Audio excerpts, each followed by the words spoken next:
أعوذ بالله من الشيطان الرجيم. بسم الله الرحمن الرحيم.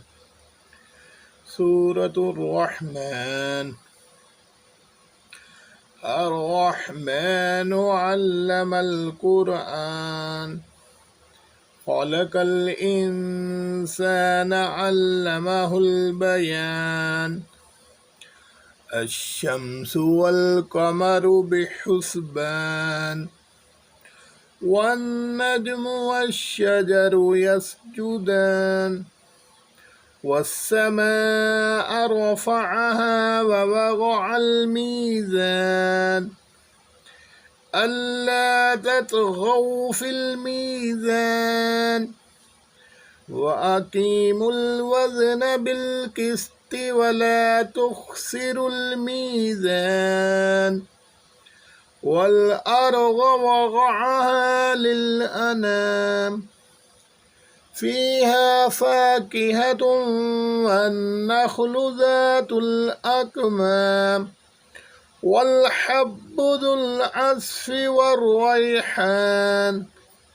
فبأي آلاء ربكما تكذبان خلق الإنسان من صلصال كالفخار وخلق الجن من مارد من نار فبأي آلاء ربكما تكذبان رب المشرقين ورب المغربين فبأي آلاء ربكما تكذبان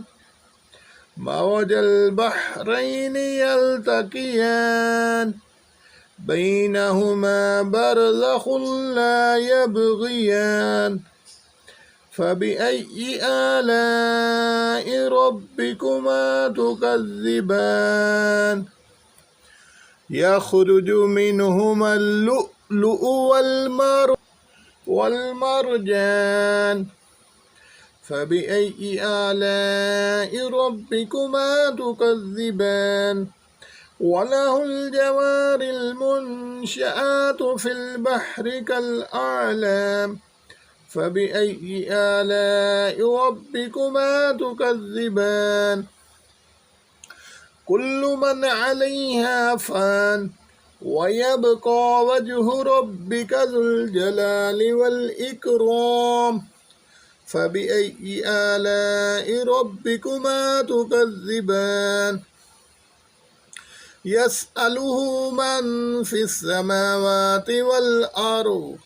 كل يوم هو في شأن فبأي آلاء ربكما تكذبان سنفرغ لكم أيها الثقلان فبأي آلاء ربكما تكذبان يا معشر الجن والإنس إن استطعتم أن تنفذوا من أقطار السماوات والأرض فانفذوا لا تنفذون إلا بسلطان فبأي آلاء ربكما تكذبان يرسل عليكما شواظ من نار ونحاس فلا تنتصران فبأي آلاء ربكما تكذبان فإذا انشقت السماء فكانت وردة كالدهان فبأي آلاء ربكما تكذبان فيومئذ لا يسأل عن ذنبه إنس ولا جان فبأي آلاء ربكما تكذبان يعرف المجرمون بسيماهم فيؤخذ بالنواسي والأقدام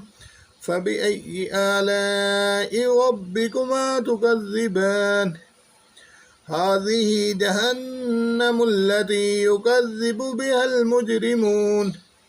يطوفون بينها وبين حميم آن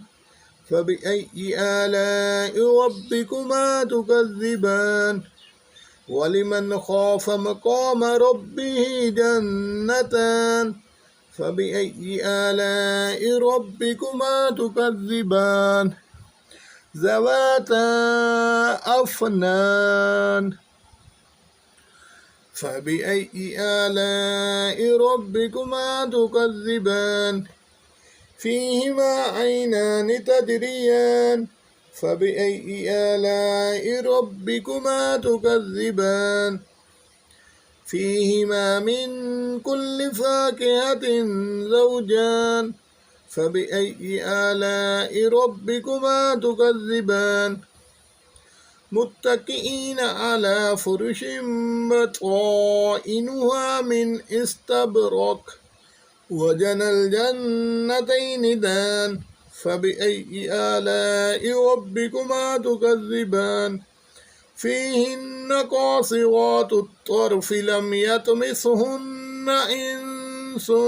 قبلهم ولا جان فبأي آلاء ربكما تكذبان كأنهن الياقوت والمرجان فبأي آلاء ربكما تكذبان هل جزاء الإحسان إلا الإحسان فبأي آلاء ربكما تكذبان ومن دونهما جنتان فبأي آلاء ربكما تكذبان مدهامتان فبأي آلاء ربكما تكذبان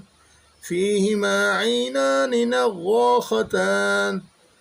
فبأي آلاء ربكما تكذبان فيهما فاكهة ونخل ورمان فبأي آلاء ربكما تكذبان فيهن خيرات حسان فبأي آلاء ربكما تكذبان حور مقصورات في الخيام فبأي آلاء ربكما تكذبان لم يطمثهن إنس قبلهم ولا جان فبأي آلاء ربكما تكذبان متكئين على رفرف خضر وعبقري حسان فبأي آلاء ربكما تكذبان تبارك اسم ربك ذي الجلال والإكرام